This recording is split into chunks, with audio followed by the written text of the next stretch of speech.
auto ISO. Now this is 12,800. Now let's go to manual, 400,000 ISO. This is me literally shooting in the dark.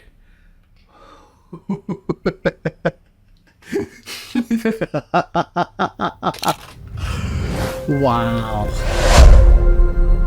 Hey guys, so this video is essentially my first impressions with this bad boy. This here is the Sony ZV-E1 Echo 1, essentially the FX3 sensor. I actually rented this camera for a few weeks. I might even extend my rental just based on the first impressions. 28 millimeters dynamic active stabilization.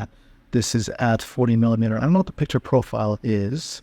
I'm guessing a standard picture profile, but I still see the stuff in the background. But now with zero stabilization, full shakiness, shutter 1/100, f2, ISO 1600, zero active stabilization, S-Log 3 with a user LUT from Sony picture profile look baked in. This is S-Log 3, the Sony LUT, just simply added in there, baked in.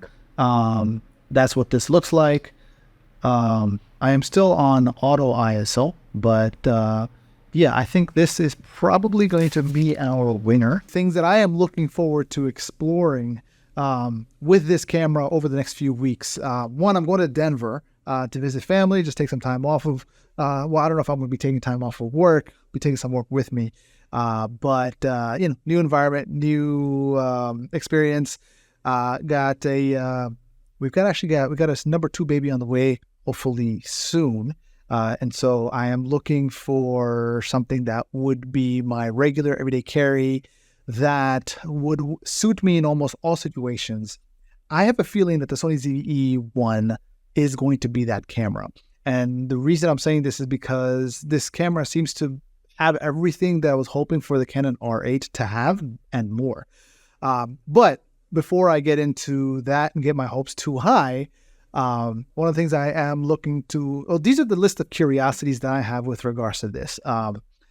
One, how does it perform, or how well does it perform in low light? How high can I go? Whoa. This is, I'm literally sitting in the dark. Autofocus is a little struggling, but there we go. This is ISO 400,000. I am sitting in the dark. Just to kind of put it into perspective, this is ISO 12,800. ISO 400,000. Wow. I think it's going to perform amazing, as you can notice here. The other thing is, one of the other regular activities I have is jiu-jitsu. One of the things I've been wanting to do. So one of the reasons why I got the Hohem gimbal for my phone with the little AI tracker. It's one of the reasons why I got the Insta360 1-inch. One of the reasons why I got the DJI Osmo Pocket, or not the Pocket. This is the Osmo Mobile 6. Also one of the reasons why I have the Insta360 Flow, because the ability to track, right? Especially when you're in an environment like an active sport environment like jiu-jitsu, where we've got dozens of people fighting each other, wearing the same outfit, and very much looking very similar. And the best camera in that kind of setting is the Insta360. But the quality and the image of the Insta360, it's good, but it's like still towards below average when it comes to. But the thing that I like about the Insta360 is the active track after the fact, right? With the Hohem, it's great for meetings and things like that, where I'm the only one in the room or on camera, and this will continue to follow me. And so one of the things that I'm really excited about with the Sony ZV-E1 is the active auto framing feature. I haven't tried it yet, but I'm wondering how well that would work. My assumption is that it's not going to work very well. Nobody on YouTube seems to be testing these auto tracking features in a real scenario. They test these features like as if they are loners and not people that participate in an active setting with other people. Why else would you want to be able to track yourself except that you're engaging in an activity with other people? And that's, I feel like, where a lot of these trackers fail. What I don't understand, so I'll give you a quick example. I know this is a little bit, so this is an example. That's another biggie, right? I'm trying to mount this phone, mount the phone, and then this thing just kind of, it's only magnetically attached. Now, once it's on, I can put anything on here. I can even put a GoPro or an Insta360. As long as I go like this, boom, it's going to track me. Wherever I go, boom, it tracks me. Only thing is that, like I mentioned earlier, is that if there's more than me in most situations, whenever I'm trying to do any kind of active tracking, it doesn't stay with you. It gets lost. I have a whole other review that I've been working on, testing all of these different things, and it's more or less the same story. And I'm just wondering if that's a review I should even bother putting out there.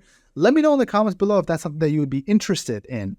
But yeah, this is one of the things that I've been journeying and actively looking for is the ability to follow and track. The best solution, again, has been the 360 camera from Insta360. This is a lens guard, if you're wondering why it looks like that. In fact, I recommend anybody who has this most definitely get a lens guard. Get a bunch of lens guards because you are going to bust them up. I have the regular Insta360, the RS1, not the RS, just the Insta360 1R with the Insta360. The lens is all botched up and messed up, and the footage now looks like trash because the lens is all bad. But again, I digress. The active tracking is the thing that I want to look for. That's one of my main curiosities. The other thing I'm also finding that I just found really helpful here is the ability to load your own. So I have just basically the Sony lookup table, i.e. LUT, S-Log3 that now when I record footage is just baked in here. I don't have to worry about doing any kind of grading, especially when I want to just shoot and go.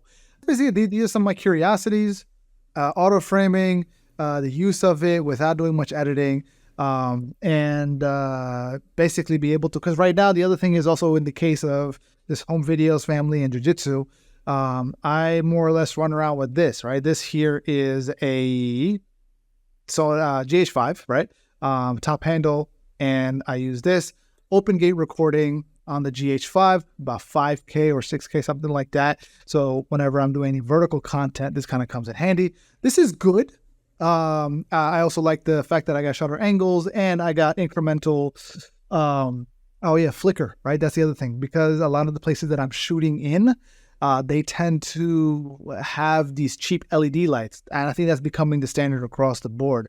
And so I can't do regular 180 degree shutter or like shutter 1 over a solid number, 1 over 100, 1 over 50.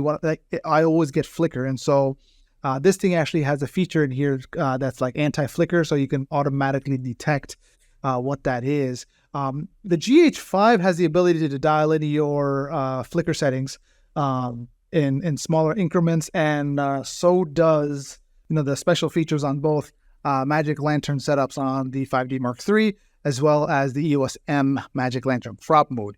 But as you can see, this is not ideal, right? I do use this. I'll do it on like personal projects or maybe sometimes professional stuff.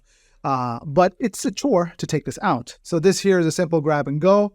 I can just pick it up, put it in my bag, and I'm ready to roll. In terms of not just any bag, but I have a camera bag that I can throw that in. Whereas these two guys right here, I can just throw in my regular everyday carry bag, and I feel like it's gonna do well for itself.